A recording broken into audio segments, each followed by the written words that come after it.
కేంద్రం అవలంబిస్తున్న అయితే విధి విధానాలు ఉన్నాయో కార్మికులపైన, కార్మికుల హక్కులపైన ఏ విధంగా అయితే వాళ్ళు దుర్మార్గం చేస్తున్నారు దాని గురించి ఈ రౌండ్ టేబుల్ సమావేశం.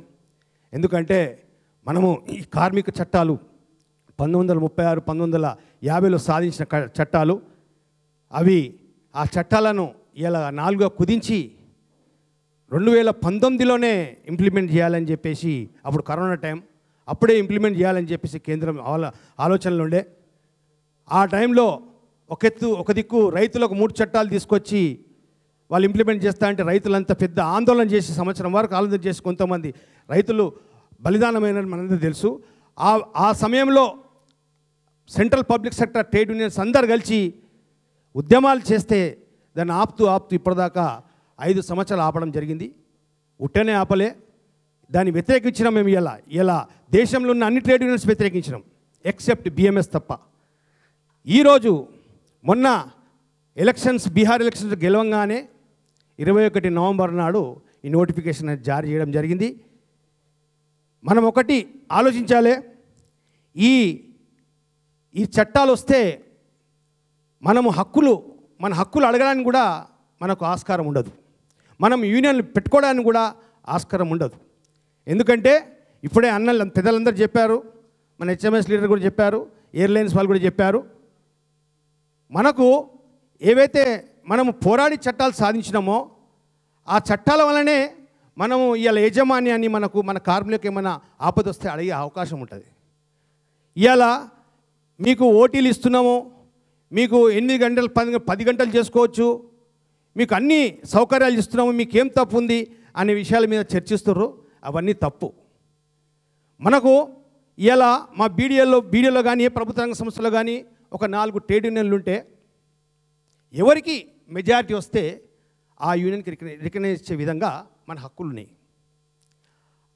ఆ విధానాన్ని తీసేసి, ఎందుకంటే ఇలా దేశంలో బిఎంఎస్ మెంబర్షిప్ ఎక్కువ ఉందని చెప్పేసి చెప్పుకోవడం జరుగుతుంది కేంద్ర ప్రభుత్వం. ఎందుకంటే ఎక్కడ చూసినా బిఎంఎస్ రావడం లేదు.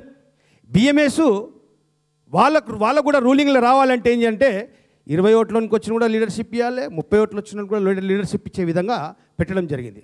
అంటే ఒక సంస్థలో 51% ఓటింగ్ వచ్చిన వాళ్ళకే రికగ్నైజేషన్ ఇస్తారు. 51% కన్నా తక్కువ వస్తే, ఒకవేళ 50% వచ్చినా కానీ మిగతా ట్రేడ్ యూనియన్స్కు ఏవైతే వచ్చినా వాళ్ళ పర్సంటేజ్ ప్రకారం నాయకులను పెడతారు. ఇలా మనందరూ తెలుసు, ఇలా ఒక్క యూనియన్ ఉంటేనే మనం మనకి ఏదైనా సమస్య వస్తే పరిష్కారం చేయాలంటే ఎన్నో మనము కష్టాలు పడవలసి వస్తుంది. ఇలా 4-5 యూనియన్లు ఉంటే మనం ఏదైనా వేజ్ విషయంలో కానీ కార్మికులకు ఏదైనా నష్టం వచ్చే ఉపయోగం కానీ మనం మాట్లాడాలంటే మనకు ఐకమత్యం ఉండదు, అది చెడగొట్టాలి. ఇంకోటి ట్రైపార్టీ అగ్రిమెంట్ ఉంటే మనకు యజమాన్యానికి ప్రాబ్లం సాల్వ్ కాకపోతే మన ఇద్దరి మధ్యలో మనకు లేబర్ ఆఫీస్ ఉంటుంది, ఆర్ఎల్సీ దగ్గర ట్రైపార్టీ అగ్రిమెంట్ ఉంటుంది, అది కూడా లేకుండా చేసేసారు. అంటే ఇవన్నీ చట్టాలు ఎట్లున్నాయంటే ఒకటే ఒక మాట చెప్తా, ఇది బడాబాబులకు, ఆదాని, అంబానీకి నచ్చే విధంగా చట్టాలు తయారు చేశారు. అది మనం అందరం గ్రహించుకోవాలి. మనము ఎంతో కొట్లాడి ఇవాళ తెలంగాణ రాష్ట్రం సాధించుకున్నాం. ఎందుకు? ఉద్యోగాల గురించి మనం తెలంగాణని సాధించుకుంటే ఈ కేంద్ర ప్రభుత్వము మొట్టమొదట వాళ్ళు ప్రభుత్వం ఏర్పడినప్పుడు వాళ్ళు ఏమిచ్చింది, వాళ్ళ మేనిఫెస్టోలో సంవత్సరానికి 2 కోట్ల ఉద్యోగాలు ఇస్తామని చెప్పారు. ఇవాళ మన తెలంగాణ రాష్ట్రంలో కనీసం మీరు 30-35 ప్రభుత్వ రంగ సంస్థలు ఉంటే ఇప్పటివరకు రిక్రూట్మెంట్ లేదు. ఇప్పుడు రిక్రూట్మెంట్ మొదలవుతుంది. అందులో కూడా నేను కేటీఆర్ సార్ కూడా మన తెలంగాణ ఉద్యమం రానప్పుడు కేటీఆర్ సార్ మేమందరం ఈసీఎల్ పోయి అప్పుడు రిక్రూట్మెంట్లో పోరాడడం జరిగింది, లోకల్ వాళ్ళకి ఇవ్వాలని చెప్పేసి. ఇప్పుడు రిక్రూట్మెంట్లు స్టార్ట్ అవుతున్నాయి. ఇప్పుడు ఏంటంటే బెల్లో ఒక విధానం ఉంది రిక్రూట్మెంట్ది, మిదానీలో ఒక విధానం ఉంది, బీడీఏలో ఒక విధానం ఉంది. మనము ఏంటంటే ఇన్ని రోజుల తర్వాత రిక్రూట్మెంట్ స్టార్ట్, ఇప్పుడు అంతా ఆల్ ఇండియా రిక్రూట్మెంట్ అని చెప్పేసేసి మన తెలంగాణ వాళ్ళకు రాకుండా ఇదంతా వీళ్ళు కుట్ర పొందుతారు. కాబట్టి దీని విషయంలో కూడా వినోద్ సార్తో మేము చర్చించినాం. కాబట్టి ఇవన్నిటి గురించి కూడా మన BR2 తరఫున పోరాడాలి, మనము మన హక్కులను సాధించుకోవాలి.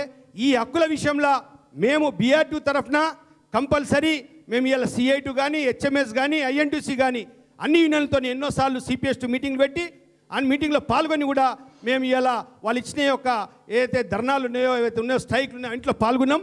రేపు ముందు కూడా మా కేటీఆర్ గారి ఆధ్వర్యంలో కంపల్సరీ పాల్గొని మన కార్మికుల చట్టాలను కాలరాయకుండా మేమందరం మద్దతు చేస్తామని తెలియజేస్తూ నాకు ఈ అవకాశం ఇచ్చిన రాంబాబు అన్న గారికి ధన్యవాదాలు.